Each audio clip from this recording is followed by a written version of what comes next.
You are listening to the IFH Podcast Network. For more amazing filmmaking and screenwriting podcasts, just go to ifhpodcastnetwork.com.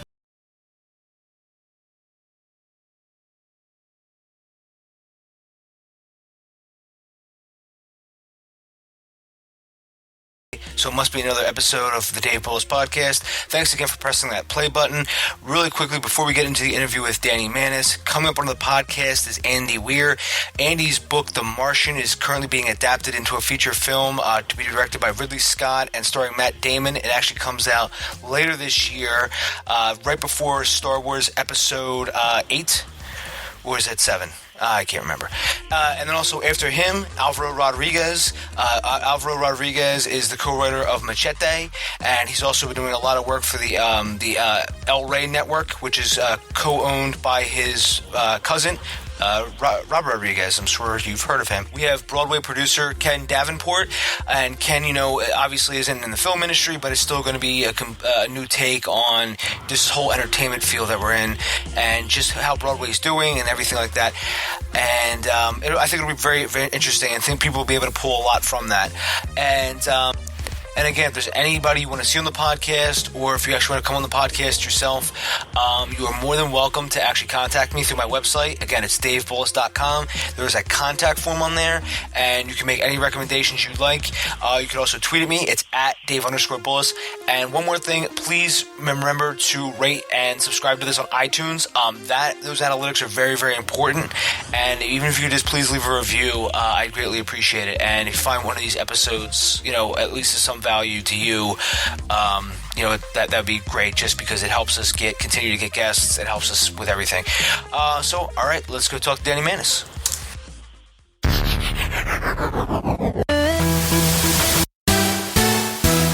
You're listening to the Dave Bullis Podcast. Today is Danny Manus. Danny parlayed his career as a development executive in Hollywood to become an in-demand script consultant and founder of No Bullscript Consulting. Danny was ranked as one of the top 15 cream of the crop script consultants by Creative Screenwriting magazine, and was named one of Screencraft's 25 people screenwriters you should follow on Twitter. Danny has taken over 3,000 pitches, written almost 250 articles on screenwriting for numerous websites and publications, including Script Mag, for which he is a columnist, and he has been a judge for the Page Awards 4 years running, and he holds a BS degree in television with a concentration in screenwriting from Ithaca College. Danny, how are you doing today, sir? I'm good, thank you. That was a well put together little bio there. I appreciate it. I'm good. How are you? Well, it's starting to sleet and ice and snow again here in Pennsylvania. Yeah, I am not going to. You'll hate me if I comment, because I'm thinking about putting my air conditioner on right now. It's 75 degrees and gorgeous. But to be fair, it was hailing here just 3 days ago. So yeah, you never know what you're going to get. Yeah, it's amazing. I saw that. It was hailing on some beach, and that's unbelievable for California.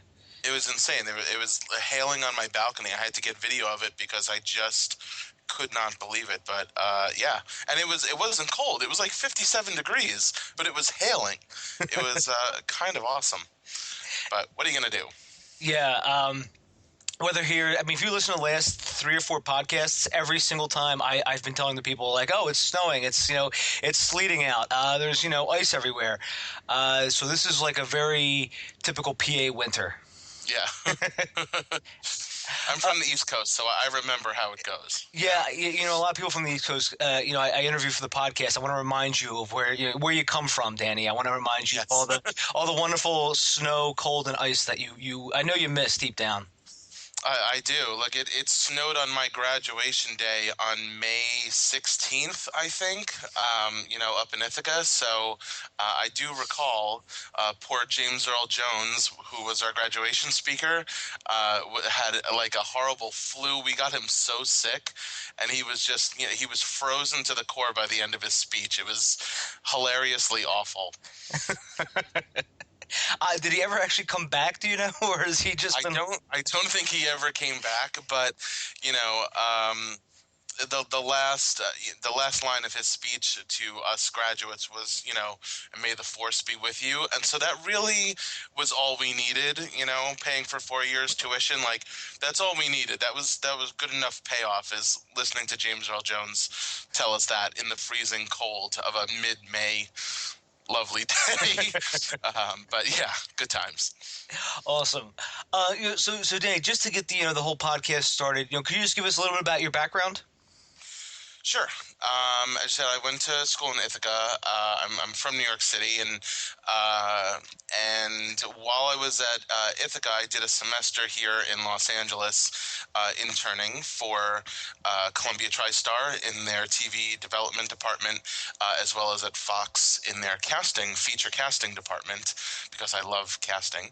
And after graduation, I moved back out here pretty darn quickly. A few months after, I started as an assistant at a production company, which was not the job I was looking for at all. I wanted to be a TV writer, and I was looking for a PA job. But back then, there was a very strict, kind of development and staffing season, much more strict than there is now. So I came out at the wrong time, didn't know, and couldn't get a PA job. So I took the first job, really, or maybe the second job that I was offered, and as an assistant at Sandstorm Films, which was a independent production company. They had a deal with Screen Gems.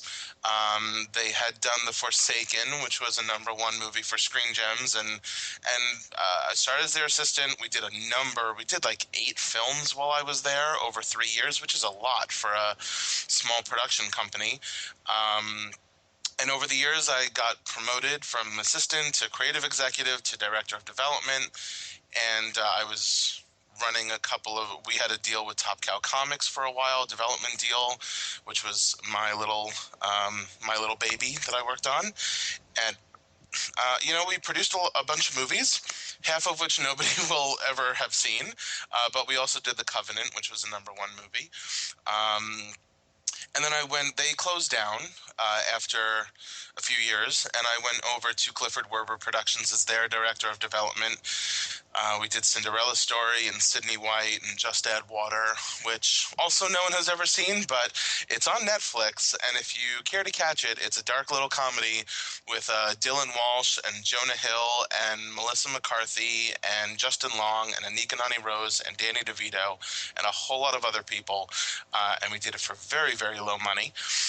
It's a great little indie, fun little indie, and I set up a couple things while I was there. One during the writer's strike, but that writer's strike really kind of killed everybody. So I left the job there during the writer's strike, and along with like hundreds of other executives in town. And what did I do? I started I had been doing some freelance consulting for a couple of other companies on the side, like Script Shark and stuff, just for some extra money, because that's what executives do. And I didn't love the way that other companies were doing their notes, so while I was looking for a new executive job, I started Bullscript. I then actually at the same time did start working for Eclectic Pictures as a development consultant, basically, but it didn't last too long. And then I went full force and decided, I was really tired of interviewing and re-interviewing and doing notes to get jobs, and then going to some really good-looking assistant at CAA. So I just decided to, all right, let's try this consulting thing, start my own company, and see how it goes. And so with about $500, Bullscript was born in 2009, and it did well. It took off, and I started speaking more and teaching more and writing more articles, and here we are today. So before you started No Bullscript, did you actually put together like even like a loose business plan? Like, did you say? No, no.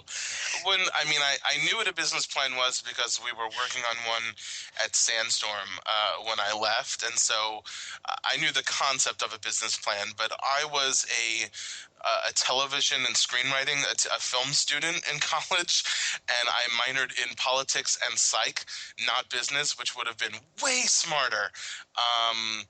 But no, I was not a businessman at all. Honestly, never wanted to be. I was a creative, and I love the creative side of the business. I hated, for a large portion of my career, and still a little bit now, the business part of the business. That's not to say it's not important. It really, really is. But yeah, no, I did not have a business plan. I didn't know that much about the consulting world. I knew some consultants when I started. Pilar Alessandra had me on her podcast when I first opened the company, and I had been teaching and speaking at a couple of the screenwriting expos and Great American Pitch Fest and some of the other events, but I did not know the consulting world. Plus, at the time, the consulting world was a lot smaller than it is now, and that's only 6 years ago. So, yeah, it was different. I did not have a business plan. I did not know how to grow a consulting business. I just knew that I was really good at giving notes. I had a different perspective, I had a different personality and way of doing it that I didn't think was being expressed or offered in the consulting world. And I thought I had a shinier car than some of the cars out there. So that was really my only plan, was to connect with as many writers as I can and help them as much as I can, because it's really what I was doing as a development exec. I just wasn't getting paid per project, and I wasn't able to. I was working directly with the writers, which is the part that I love. But it was a little too heartbreaking as an exec sometimes to roll that boulder up a hill for 2 years just to, get it right at the precipice and then see it just, fall right back down the mountain and smash into a million pieces. And so this gives me, consulting gave me the upside, the creative upside, the development and working with the writers upside, without the heartbreaking, crushing loss of seeing a project just die after years of working on it yourself. Well, and that's something you touched on, something which we'll talk about later. Is there is a pretty healthy amount of screenwriting consultants out there now. Yeah. And also contests too, and we'll get to that as well. Sure. But just to mention, why do you think a lot of these projects end up dying when after years of development? The ones that are actually being developed by production companies. Man, there's a million reasons a project could die. I mean, whether it's the writer's strike knocked out a lot when that happened, and including a couple of hours that we had set up, which was rough. And it could be anything. It could be contractual. A piece of the package could fall out. A piece of the financing could fall out. A location can fall out. So many things can happen. The budget could be off. The actor could throw a tissy fit. Am I allowed to curse? I shouldn't curse, Oh yeah, right? you can curse. Oh, I can? Okay. So I said tissy fit, and I meant shit fit, but I said tissy fit. So yeah, it honestly, it could happen for any number, just a myriad reasons why a project can die, and it's always going to be the reason you didn't think it was going to be. That's pretty interesting. Excuse me. There's been a couple of people on the podcast as well who've they've mentioned they've worked on projects for 4 or 5, 6 years, and just as they were about to roll into production, the bottom fell out, and suddenly they have nothing. Yeah, I mean it happens every day, and sometimes there's something you can do about it, and sometimes there's not. And that happens with projects at the highest of levels too. And everybody thinks there's a reason everyone's going to TV, and one of them is because it's way more instant gratification than film. Most people, most screenwriters especially, who are new to the process have no idea how long it takes to make a movie. And the average time is like 4 years. So, you gotta. We made Cinderella Story, which was a $15 million teen movie with at the time the hottest teen star on the market. It took 7 years to make that movie. People just don't realize how long it takes from conceptual stage to production. So, just to quickly change topics to the movies that have gotten made, the Oscars, I know we're a little late on this, but, the Oscars were about 3 weeks ago or so, or maybe 2 weeks ago. I wanted to get your thoughts really quickly before we go into the screenwriting and everything else. What were your thoughts on the Oscars? Did you think the movies that won are the ones that should have won? I was okay with Birdman winning. That was in my, my top favorites of the year, just in terms of originality and the way it looked and the way it was shot and the performances. So I didn't have a problem with Birdman winning. It wasn't my personal favorite movie of the year, which was not nominated, and that was Nightcrawler. That was my favorite movie of the year. I guess it speaks a little bit more to my sensibilities, and just it was such a fascinating character to watch. Not that Michael Keaton's character wasn't, but for me, that was my favorite. There were a number of very good films this year. There were some that got nominated I wasn't a fan of, some that I thought were nominated because of political reasons more so than being deserved. But I think overall, would I have maybe changed? I think the acting winners were all dead on, but I think maybe some of the screenplay winners, or if Nightcrawler had been nominated for Best Picture, I would have rather have seen that. But it's not a movie that was ever going to win Best Picture. So I understand why it was, Boyhood or Birdman. I get it.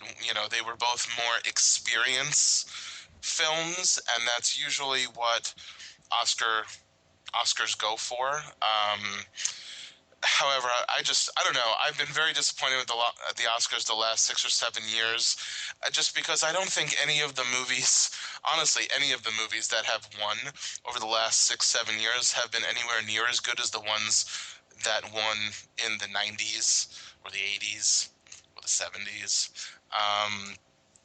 And it just seems to be the focus of the Oscars has changed a little bit.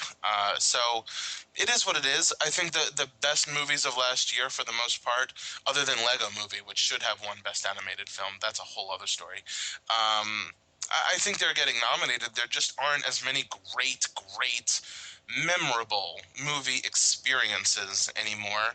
And the best movie experiences are not the ones that are going to get nominated for Oscars. They're usually the big spectacle movies now, with the exception of Gravity, which was an experience movie. But for the most part, they're not anymore. So that's really changed the way that Oscars are kind of voted on and given out and won. But it is what it is. I was impressed with some of the movies this year, more so than the last couple years. So at least that was good. So why do you think there is less experienced movies than there were, in the 90s, the 80s, and the 70s? I wish I could answer that. I don't know why. I can guess that it's because the way a movie is sold and developed and produced and distributed is much different now than it was 10 years ago. And not everyone is looking to make the movie experience of going to the theater anymore. They're looking to make the experience of, is this a movie that people could watch on their iPads and still be happy with? And that makes me want to throw up a little in my mouth, but because I just refuse to buy into that. It's different models, different distribution models, different packaging models. different types of material are connecting with audiences now. It used to be all about dramas. I mean, like half the movies released in a year were dramas. Now, 10% of the movies released are dramas. And I think that, that changed. It changed between 2005 and 2009. Everything in the business changed.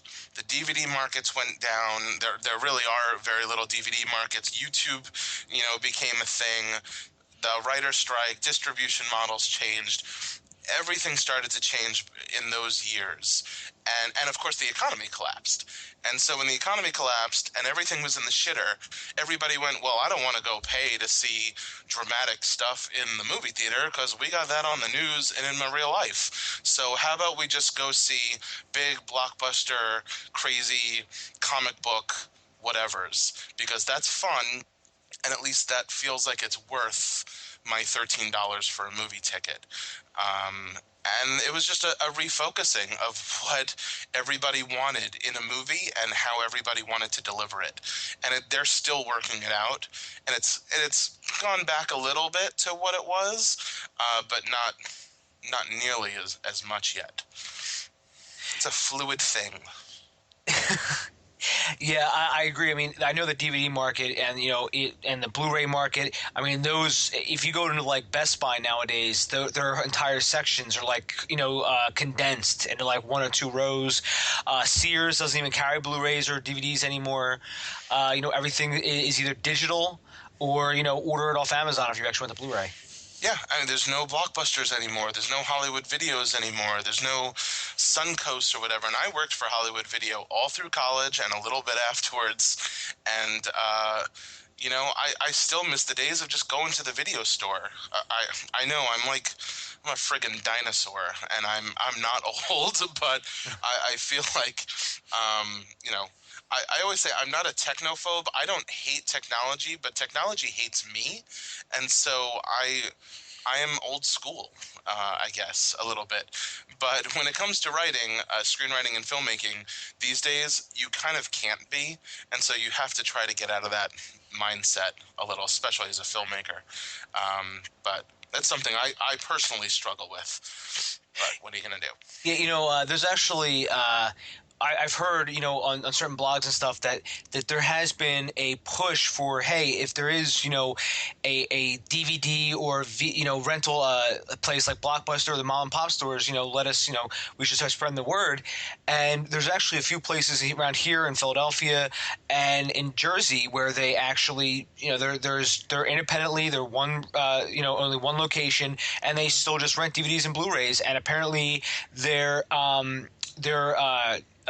memberships have actually been going up for the past couple of months. I don't doubt it. If there was a new rental place that didn't gouge people for movie rentals around here in Los Angeles, I would sign up too. But there isn't, really. What are you going to do? That's why everybody waits for screeners here. But that's LA for you. I really want to go see that movie. Oh, I don't want to pay for it. Let's support film, but by not paying for it.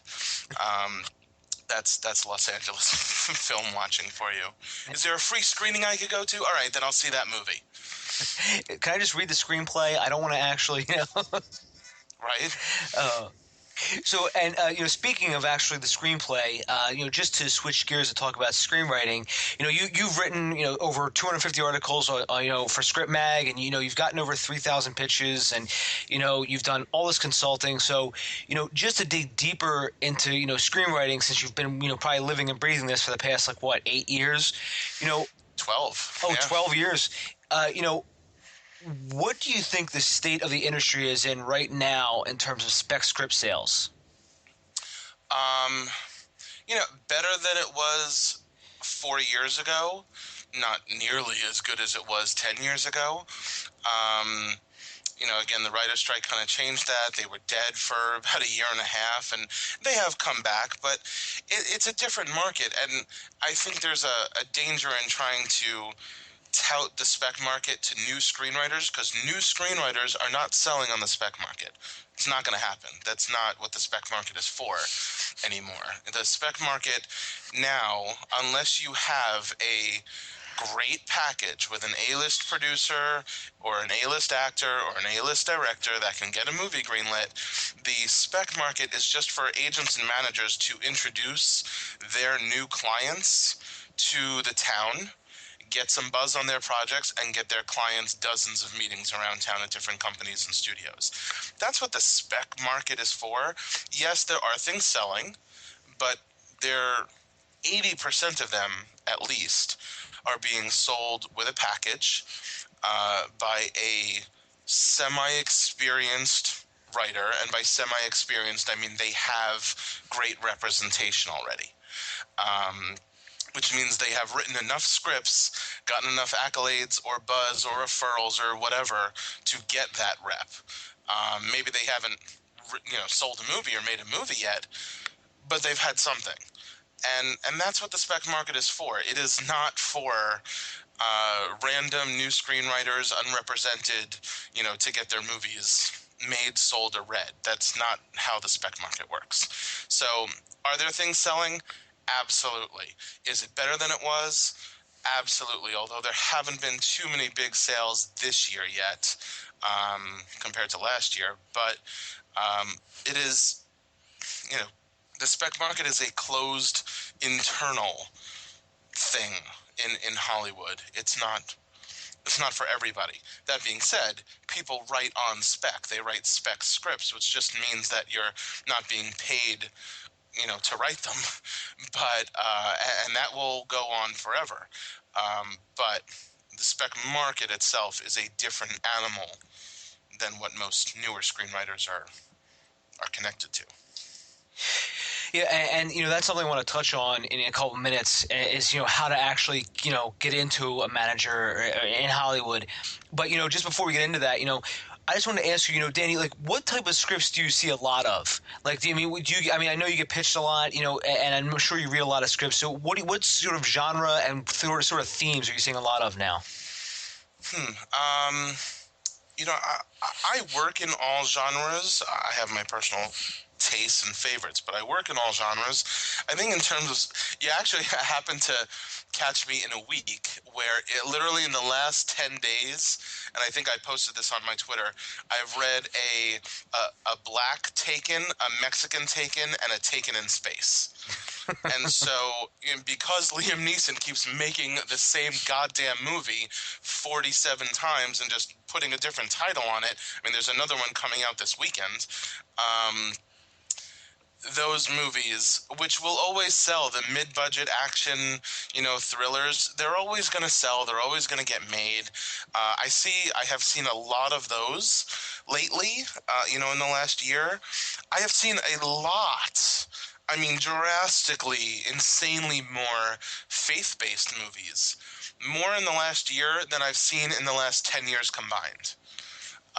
In fact, I've consulted on a bunch of them, even for a couple production companies in the last 6 months. But I have gotten an extraordinary amount of faith-based or, faith-connected scripts in the last year. And it makes sense. It is a market that is growing and people, and it's not a bad way to break in if that's your thing. But you may get pigeonholed. What else have I been seeing? There's certain concepts that are never going to go out of style. The low-budget horror, the supernatural, the haunted house. There's some that I hate seeing, like I love teen movies. I developed a bunch of them. I like reading them. I like working on them. But the geek to chic kind of thing, where the nerdy girl with the glasses and the pigtails who then becomes the hottest girl in school or something, they've been done to death. You can't do those anymore. It's called the 90s, and they're over.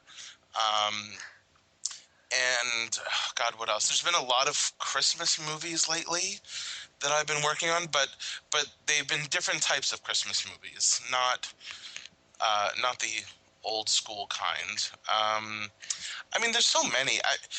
A lot of biopics. I've read a lot of slavery stories over the last couple of years because after Django and 12 Years a Slave, that was the new thing. And I think the issue is that too many writers are trying to write to trend instead of trying to start something else. You know, dramas have been dead for a while, romantic comedies have been dead for a while, but if somebody could actually write a new, original, interesting twist on a romantic comedy, I think the market is looking for it. I think people are looking for it again. It's just harder now because people are finding love differently than they used to, and so it has to kind of connect with the zeitgeist, with pop culture, with society.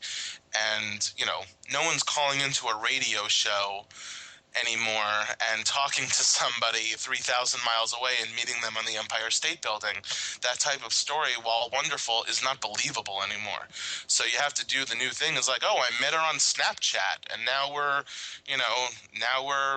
F buddies, and we talk on Skype all the time, and nobody wants to see that. It's depressing, and it's boring, and it's mostly porn anyway. So, I think if somebody could give a new twist or elevate the genres that we haven't seen in a while, they'd have something on their hands. But I'm not seeing too much of that. I got a pitch for a movie then. How about this? A Christian-themed movie about a geek to chic that's a romantic comedy. Strangely enough, I've read that. Oh, damn. I kind of did read that.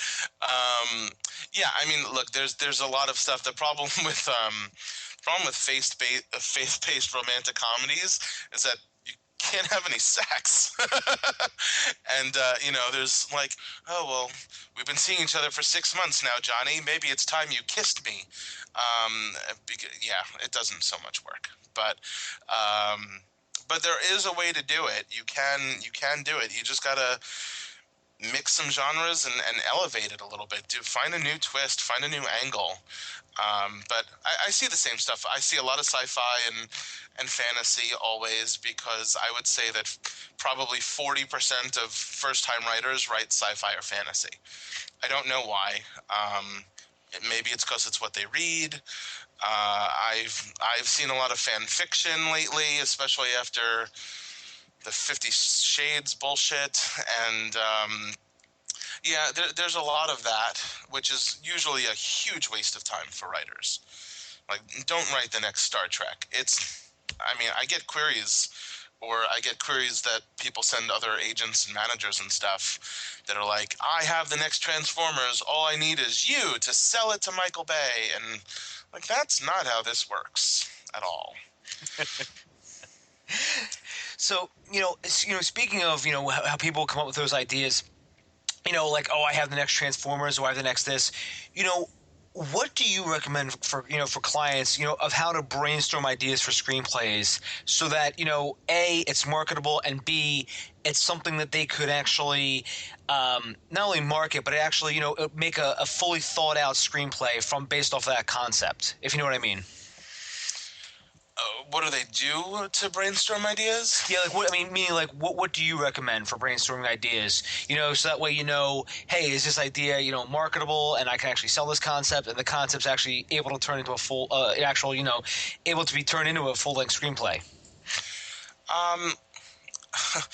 To be honest, A, it helps if you have more than one idea.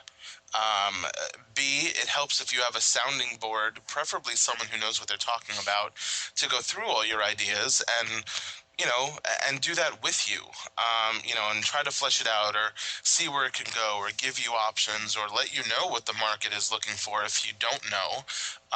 And if you don't know, you should be reading the trades and reading, Jay Scoggins' spec market scorecard and stuff like that to know what's out there, what's already being done, what's being sold. Information is power, knowledge is power. But in terms of the actual brainstorming, it's really just finding a concept that interests you, trying to find the right character that would connect with that concept and be an interesting hero to follow in that story. Although some people do it the other way. Some people have a character they want to write, and then they try to find a story that matches, with that character. I'm not sure that I work that way, but there are writers who do. And then it's really just about kind of asking what if, and just constantly building out from there. Some people know the beginning, some people know their ending, some people know the beginning and ending and don't know the middle. But it's just about constantly asking yourself, okay, well, if that happens, then what? And it's kind of creating a choose your own adventure and, build out different options for the character, one that feels natural to the character, and that's why it's so important to kind of know your character pretty well as you're outlining and working and plotting out the script, but giving yourself options and then trying to go down each road to see which one might work better, which one will give you the most movie moments, will be the most compelling, will be the most interesting and original.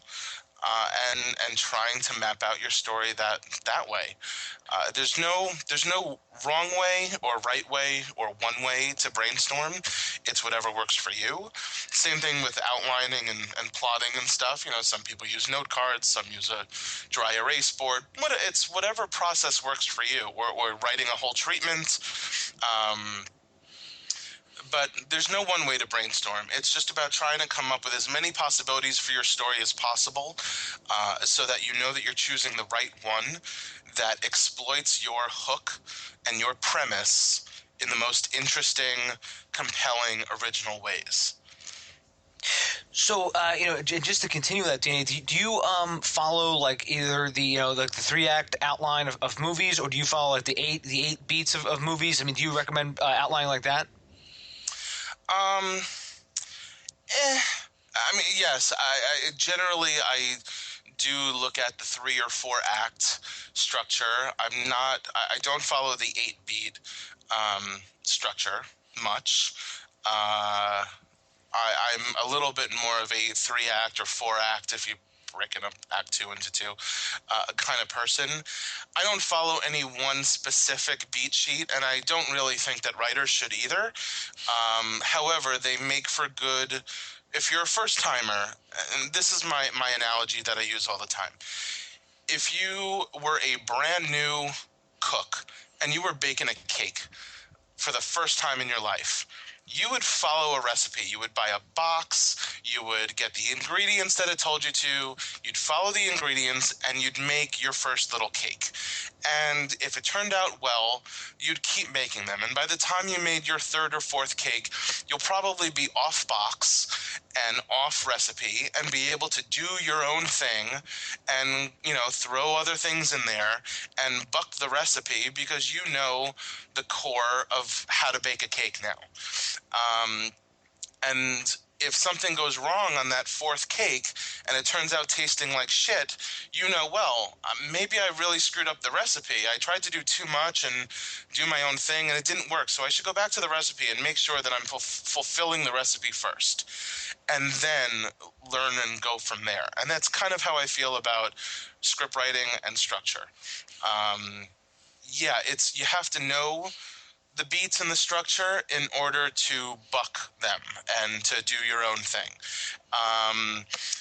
And so I follow Save the Cat in a general way. I think most of the beats are important. I don't follow the exact page numbers. I think most people don't. Most professional writers don't. But anyone who says that there doesn't have to be any inciting incident. There doesn't have to be a midpoint or a climax or whether you call it Dark Night of the Soul or All is Lost, or I like to call it the I want to go home moment. Whatever you call it, those moments are important in a story, and execs and agents do know to look for them. Do they have to happen on page 42 and a half? No, of course not. But it's good to know structure. It's good to know different types of structure and use what works. What may work on one story may not work on another. So use what works, dismiss what doesn't, know the rules before you break them, and you'll be fine. And and just to continue with that, where do you feel that most screenwriters end up failing? So many places, but that's why I'm here. I think the first and foremost on the craft side, most screenwriters fail because they just don't have a concept that makes for a good movie. Maybe it's a book, maybe it's a short story, maybe it's a TV series, maybe it's nothing at all. But probably 70, I'll be generous and say 60% of most concepts or queries that I get or got as an executive or even as a consultant are just not movies. They're not cinematic enough. They're not big enough ideas. And I don't mean big in budget and scope. I just mean big enough to sustain 90 minutes in an interesting way. That's probably the number one thing. The number two thing, which is connected to that, is they're not creating interesting or deep enough characters to make them castable and sellable and compelling enough to make people want to read to the end. And that is the number one thing that's going to keep somebody reading. Even if it's a crappy story, if they connect with that character and they want to see what happens to that character, that's really important. And so if you have a superficial character, then your story doesn't matter because we're not going to be invested enough to care. I think there's, they're not doing the character exercises or any character exercises or outlining before they start writing. And that's the third thing, is if you're not outlining as a new writer, if you haven't done this 3, 4, 5, 6, 10 times before, and you're not outlining, you will fail, period. I will say it, and people can disagree with me, but if you're a first-time or second-time writer and you are not outlining your story, you're just sitting down and starting at a blank page and just keep writing, you will fail. Because you need a map of some sort to understand if your story is working and progressing properly, and many of them don't. I mean, there's a million issues that I find, whether it's the tone is inconsistent, the genre changes halfway into the script and becomes something else. It's not, it's just not elevated enough. It's too cliche. Most scripts are filled with tropes and cliches that we've seen a million times, not done in an original way. And I think the biggest reason writers fail outside of the craft reasons is that, number one, they don't do their research and they submit their scripts way, way too soon without getting feedback. It's like, I literally got a query the other day, like 3 days ago, that said, I just finished this screenplay today. I went, why are you querying me? Like, why are you querying anybody? You're like 6 months away from even thinking about querying somebody. Like, that just takes balls. Like, I just finished this an hour ago, thought you, Mr. Stranger in Hollywood, would like to be the first to read it. Like, I don't want to be your fucking guinea pig. Like, go find, I do as a consultant, but I will be your guinea pig as a consultant. That's my job. But as an executive, or if I was a manager or an agent, I don't want to be your guinea pig. That is not what I'm there to do. That's the number one issue, and that connects to the second issue, and the last one that I'll go through because I know we have other stuff to get to. But the other issue is what I am now calling the consider syndrome. And I call it the consider syndrome because there are too many companies out there, consulting companies or others, or coverage companies, that if a project gets a consider, they send it out to people. Be like, I don't understand that, and I never will. Because if you wouldn't recommend it as a consultant, why the hell would you want to send it to your contacts? If you don't think it's good enough to recommend, you're only considering it, then it's not ready. That writer's got more work to do. And I think there is, between contests and coverage companies and places like that who are giving considers, or, writers that make the quarterfinals, and they're like, well, it must be good enough if it made the quarterfinals. It's just that this contest didn't like it, but I don't have to do anything to the script because it made the quarterfinals. No, you're wrong. You have more work to do. And I think this consider syndrome of, well, it's good. it's good. And I see all the crap that Hollywood makes and, you know, what kind of movies get made. And I know that mine is just as good as that crap. And that's not how to answer, you know, that's not the way to look at your script. Your script as a new writer has to be 10 times better than any crap that Hollywood makes because you're still trying to break in. And I think writers get stuck in that, well, it's good. I know it's good. So why can't someone just make it? You know, kind of way of thinking. And it doesn't work. Your script has to be great. Great. Because there's, 70,000 scripts every year registered? 50,000, 60,000. There's 30,000 scripts just in the top 5 contests. There are 30,000 script submissions. Yes, some of those are doubled because writers, you know, enter every contest, but 30,000 for maybe 50, 100 finalist spots out of all of them. You have to be in the top 100 out of 30,000. So if you don't think your script is good enough to do that, then it's time to stop submitting it and time to keep working and rewriting it. That's my personal rant. Rant over. End scene. Sorry, I do that sometimes. You can just tell me to shut the hell up. No, you're fine. Believe me. I encourage rants and you know. So you touched on this, in that rant, which was about consulting, and do you feel that most writers, after they're done their screenplay, and maybe they've done some revisions, do you feel that they don't get enough quality feedback, and instead they're either getting feedback from someone who doesn't know what they're talking about, or they just send it out way too quickly to managers and agents? Yes, all of that. Look, I think there is a part, there is a point where you can overdevelop, and that does happen sometimes where, I've done 20 drafts and I've gotten feedback from 20 different professionals and they've all given me different feedback, so now I don't know what to do. And you don't want to get to that point because you stop losing perspective of your story and concept, but you do want to get some professional feedback from someone who knows what they're doing. And look, I'm all for writers groups and peer feedback, but you're not submitting your script to other writers. You're submitting your script to executives and agents and managers, and they're looking at different things and for different things than your fellow writers often are. So that's why I started my company, is because I just thought there was a lack of perspective that was needed in consulting out there. And a lot of writers are like, oh, I need coverage, I need coverage, I need coverage. No, you don't. Coverage is totally different than notes. I mean, coverage is fine to get, but why? I mean, coverage is an internal document that producers and agents and managers, do when they get a script in, and it's done by interns and readers and assistants. Notes are the thing that executives will give you, the things that will actually tell you how to fix, hopefully, what's wrong and how to fix your script. And what I always say is, like, coverage is written so that no one will ever have to read your script. Notes are written so that everyone will want to. And that's the difference.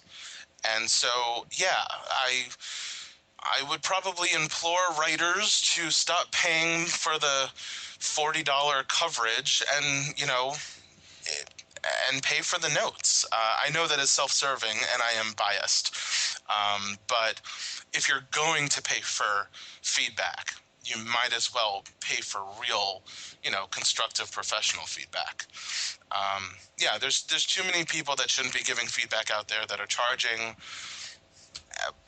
but we can't save the world in a day. I have a funny little story about that. I actually, one day on Twitter, this guy followed me and he started to, tweet at me. And he said, hey, check out my website. I offer notes. And he had this idea, which he called the box office matrix. And, oh, yeah. And basically what it did was, if, he could predict your marketability of your script and your box office based upon these 200 and some odd qualifiers. and he charged $20,000 for a consulting fee to do this. You know, what's sad is that there are professionals who actually are paid hundreds of thousands of dollars by studios to do exactly that. So I don't know if it's the same person who has done it for studios who now wants to do it for individual writers. Any writer who pays 20 grand for that is out of their fucking mind. Like, they're insane. And I hope you're a millionaire, because if you're not a millionaire, man, did you just get screwed. But no, I mean, that stuff is ridiculous. Studios do use it for their own purposes, but they're studios. They have 20 grand if they want to pop for 20 grand for something. You know, they spend more than that on a focus group. So, you know, writers don't need stuff like that. They don't need those query services that are like, we will send your query out to 1,500 Hollywood companies. Scam. You know, next. There's plenty of things out there that can really help writers, even in the so-called cottage consulting, world. But you got to do your due diligence, and you have to know what's actually going to help you instead of what just sounds too good to be true. And I think that's the problem. That's what gives, and I don't want to get on a rant on this at all, but that's what gives the consulting world a bad name, is there's too many people promising things that are unpromisable, instead of, what we can promise, which is, I can promise you professional, constructive, comprehensive feedback on your script from someone who's been working in this industry for a dozen years and knows the development process and the notes process and what makes for great story. I can't promise you I'm going to sell your script. And anyone who does is lying. So, and that's a great point, Danny. I mean, I see it all the time, about like, hey, we'll send your script out to, X amount of people. I imagine what they do is they do send your script out, but the people who receive them are so used to receiving them that they probably just take like those big boxes, those big cardboard boxes, throw them all in there if they're physical copies, and just literally probably give them to an assistant or just throw them out. Or an intern. You're lucky if an assistant gets that box. Yeah, most of them are just thrown out. I mean, I remember in the days of faxes, which seems so long ago, right? The fax machine. It's like, what is that? But we would get faxes every day, probably 2 or 3 a day from these companies who have existed forever that just fax out query letters to every fax number in Hollywood, and every day was another 2 queries. And all those companies do, these query companies, is they copy the Hollywood Creative Directory into a great little spreadsheet and an email, program, and they just email everybody. It's not the way to get read. It's not the way to get a manager, or it's just not the way to submit your script. So, we touched on this before about the screenwriting contests. What screenwriting competitions do you feel are actually worth the admission fee? Well, okay, before I say that, I need to preface it by saying that I did just start to sponsor a new contest for sci-fi genre scripts called Other Worlds Austin. It's a new contest. They just started last year and they're building it up this year, but there are very few contests for the sci-fi world, and I know and trust the person who is running the contest, and they asked me to be a part of it, so I am. So that is starting now. But besides that, there's about 12 to 15 good contests that I think are probably worth it if you're at a place in your writing and script that you feel you're really ready to submit to. Obviously Nickel, and I know I'm going to forget a couple, but, Nickel, Page Awards, Austin Film Festival, or Austin, screenwriting competition, Final Draft Big Break, Scriptapalooza, Script Pipeline, there's Screencraft and Fresh Voices and Tracking B. There's Sundance Lab and Slam Dance. There's the fellowships, the Nickelodeon Fellowship and the ABC Disney Fellowship. But honestly, if you don't live in Los Angeles or not willing to relocate to Los Angeles or New York, you're probably wasting your time with those. What else? There's a couple more out there that I'm sure that I'm forgetting. Did you mention Blue Cat? I didn't. It's another good one. Personally, I maybe wouldn't put it in my top, 6 or 7 or 8, but yeah, it's another good one. Gordy's a good guy. If you're looking for feedback, that's a good one because everybody gets feedback. If you're looking for a big cash payout, I don't know what they offer, to be honest, but that's up there. There's a couple others that are good, but those are the major ones. Those are the biggies. So, and a lot of those are actually coming up soon. Nicole actually has one coming up. I think Screencraft. Oh yeah, I always pronounce that wrong. There's a room where I work called the Nicole room, and I always end up calling one the other and the other the other. But there's a lot of dates coming up. Like Screencraft, I believe, has a couple dates coming up. Yeah, it's contest season. Yeah, it is. I mean, I'm hoping to enter something soon. But on another note, Danny, do you want to take some questions that came in for you? Yeah, sure. Absolutely. The first question is, how can I tell who's a quality screenwriting consultant and who isn't? You lick your finger and you put it in the air, and no, that's not the way to do it. That's weather. It's just about doing due diligence. It is looking to connect with someone who has a personality and a style that matches with yours. I'm pretty clear from my company name, what you're going to get. And that's what I wanted from a company name. That's why it's not Danny Manus Consulting, because no Bullscript describes my personality pretty well. It's just about doing your research, and obviously it connects with what you're looking to spend. It connects with what experience and perspective you're looking to get. Are you looking to get a purely writer's perspective? Are you looking to get an exec's perspective? Are you looking to get an academic's perspective? It really depends. There's a lot of good consultants out there. There's a lot of bad consultants out there. Usually you kind of get what you pay for. If somebody is charging $20 for notes, you're going to get $20 worth of notes. But it's really a personal decision. Look at people's bios, look at their price ranges, look at, read articles or take classes from them or something if they offer them, and see what you think. See if you connect them. Maybe listen to a podcast or two and see what you like and what you don't. And be careful about the buzzwords. Reader, or worked with. People we worked with the development staff at so-and-so company. Well, that means they were interns or assistants.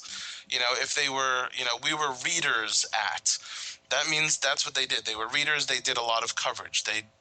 Readers don't interact with writers. They don't buy pitches or take pitches. They don't develop projects or package projects. They read. They read a lot, and they're very good at it. And they can spot problems in a script wonderfully. But that's usually where the experience somewhat ends. And I'm not bad-mouthing any other companies. There are a lot of good reader companies out there. But it's just look for who you connect with. And same thing with a manager, by the way. If you're looking for a manager, do the same thing. Do your due diligence. Know who's selling.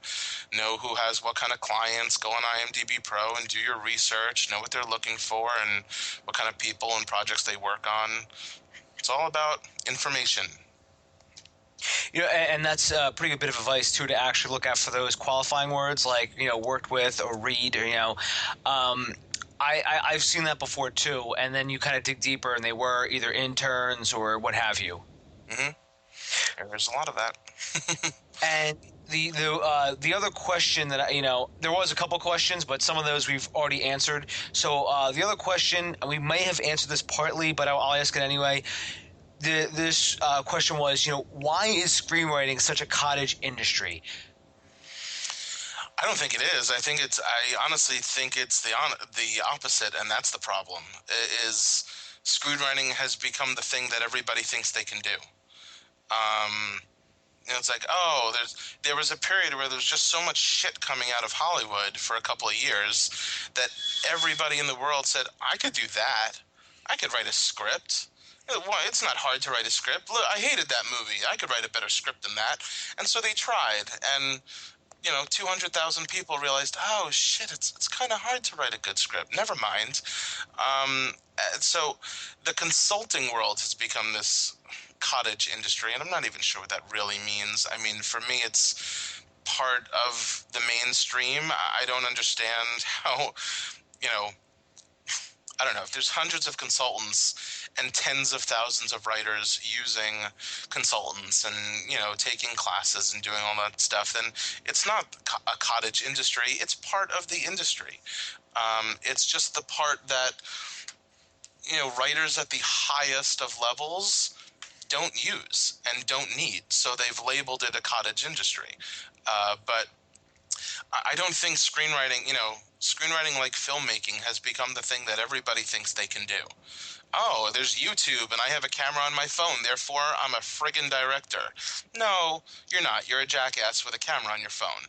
But, there are people who come through that and get careers, and that's why it keeps working and people keep trying it, because every once in a while somebody on Vine who made 156-second videos gets a fucking producing deal on the lot and they become a super producer, and so it's starting to happen, and so people keep doing it. But I don't think screenwriting is a cottage industry. I think it's open to everybody. Unfortunately, you just have to be one of the and everyone's like, how do I break in? How do I get noticed? How do I break in? It's easy. You just have to be better than the 50,000 other writers that are trying. No problem. It's the honest answer is, how do I break in? Be better than the 30,000 other writers who are trying to break in at the same time, and you'll do it. But it's really hard to get that good, and everybody thinks they can do it in one shot. I've written 105 pages. I'm a screenwriter. No, you're someone who's trying to be a screenwriter, and hopefully one day that happens. Keep working at it, and it'll happen. But it's not something that everybody is cut out for. And I think, I'm certainly not the ultimate arbiter of that. But there are certainly times in having read thousands and thousands of scripts over the years that I can tell screenwriting is not for you so much. Maybe, it's a nice hobby, but not something you should be spending the time and money in investing. It's not for everybody. And maybe that's the other issue, is there's too many companies and people and contests and consultants telling everybody that they can do it. They can't. Some people can. Most won't. Great to try. And hopefully I can help you get to the next level. But not everyone is going to reach that next level. I think, I don't know. I don't think screenwriting is a cottage industry. I think screenwriting is a wonderful industry that takes years and years and years of practice and craft and learning and experience and trial and error to become great at, just like any other industry. I mean, it's like walking into med school on your first day and go, where's the scalpel? Ready for the scalpel. And like, this is like medicine 101. This is your first day. They're like, yeah, but I've seen a lot of people on TV do do operations, so I'm pretty sure I could do it. Just give me the scalpel. Give me a shot. Come on. Give me the scalpel. Let me cut into you. I'll do it right now. And you're like, it's not how it works. Not how it works in any industry. That's the frustrating part is people think that's how it works in the film industry. It's like, just give me a shot, even though I have no experience and I can totally do it. Really? Okay, sure. But yeah, that's my long-winded answer to that one. Yeah, but I mean, I get that all the time too. Is that everyone thinks that, a first-time screenwriter director, hey, I need $4 million to make this movie, and he actually, he or she may actually think that someone will give them like $4 million right out of the gate to make some movie.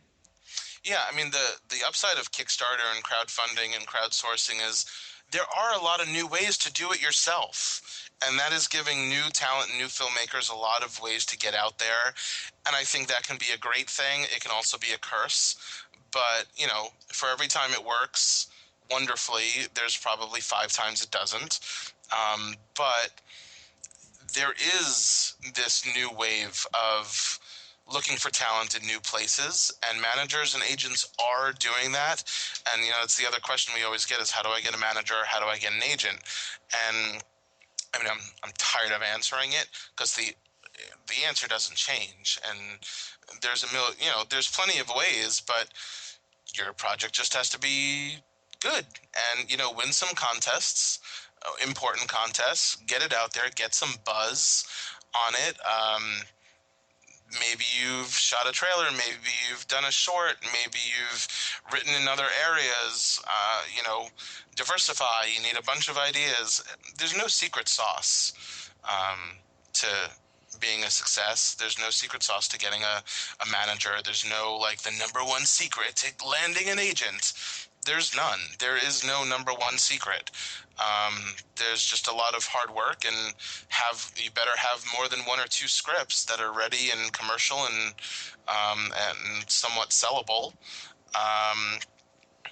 to break through and to get read. There's no secret formula. It's just a lot of hard work and information to know. I can't think of anything else, but that kind of answers it. So, Danny, we've been talking for about an hour now. Is there any, parting thoughts, any final thoughts that maybe or something we haven't talked about that you wanted to discuss? What else? If people are really, really trying to break in, then write something that is going to be an easier road to break in with. And I think that's the other issue that I didn't mention before, that even writers who do have ideas for movies that really are movies, they may just not be the easiest ideas to break in with. So, write something that is sellable.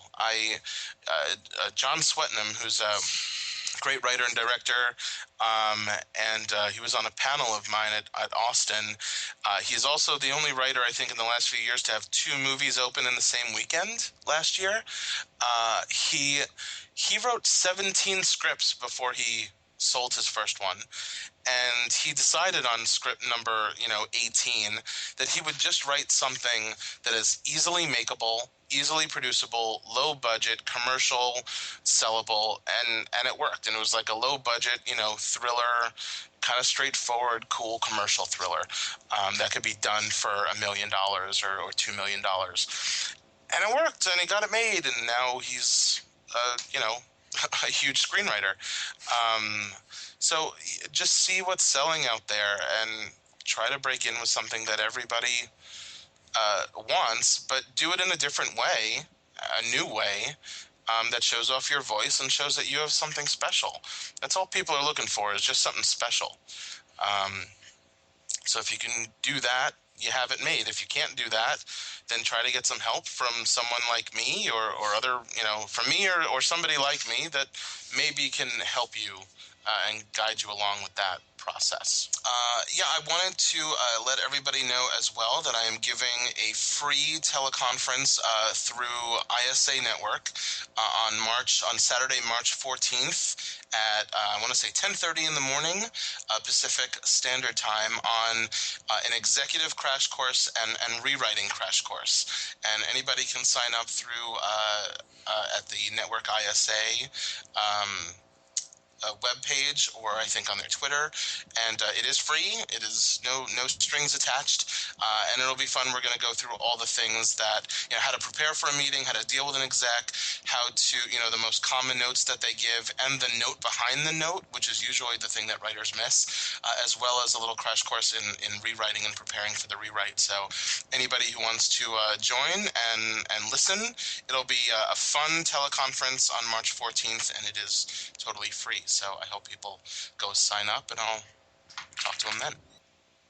All right. And so, Danny, where can people find you out online? Oh, I'm all over the damn place. Of course, you can check out my website, which is nobullscript.net. You should definitely follow me on Twitter at Danny Manus. I only say things that piss people off half the time. And I'm on LinkedIn too, but I don't know what good that does anybody. But yeah, you can find me on my website. You can find me on Twitter. You can read my columns on Script Magazine whenever I am not busy enough to write a new one. There's sure one coming soon. My character class, my 4-week character class is also on my site, and I'll probably be at a conference near you soon. So I'm going all over this year. And if you do have a screenwriting group or or something, or a workshop or a conference near you, and you'd like somebody, please reach out and contact me. I'd love to chat with you. And I'd love to work with anybody. And hopefully my rants and ravings on this one, I feel like I was more ranty on this one than most other podcasts or interviews that I do. So maybe I should apologize beforehand. But I am here to help, and many others are too. So I hope people seek us out. Yeah, I tend to bring that out in people. I don't know why, but people tend to get very ranty on here. That's perfectly fine with me. I know. I was listening to the Corey Mandel podcast the other day. He's a friend of mine, and we don't always agree, but I love him. And I was like, all right, he can get ranty. I'll get ranty. We'll all get ranty on this shindig and see what happens. But yeah, everyone, make sure you follow Danny. He's hilarious on Twitter. And thank you for just following me on Twitter, by the way, Danny. I feel honored. I feel awful that I wasn't before. I honestly thought that I was, and then I went to tweet you today, and it didn't have the little check mark thing, and I went, oh shit, I'm not following him yet, and so I'm sorry that it took longer than it did. I didn't realize it. Oh, no problem at all. That tends to happen. I had a friend of mine for 2 years, and he finally said, oh my God, I wasn't following you back. I did that at Twitter. One of my friends, who's a college friend of mine, but she is a VP now at a company, and we were at our friend's Christmas party, and I went, you're still not following me on Twitter? And she was like, I'm not? And I was like, no. This, you do digital stuff. You need to follow me. What is wrong with you?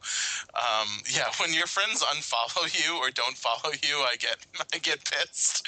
I don't know why. Please feel free to follow me, and I'm glad I'm following you now. And thanks for having me on. I really appreciate it. I know we've been trying to put it together for a little bit, and February was nuts. It's been nuts the last couple months. So I appreciate you having me on. Oh, my pleasure.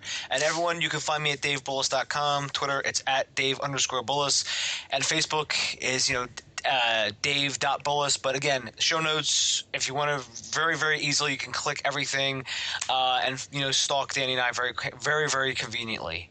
Yes. So I've made it very convenient for all the stalkers out there, Danny. Awesome. Everyone needs a stalker at some point in their life, right? Exactly. So, Danny, thanks a lot for coming on, and I wish you the best, buddy.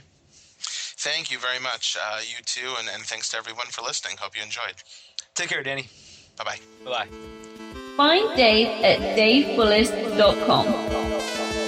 Please make sure to subscribe and share the podcast.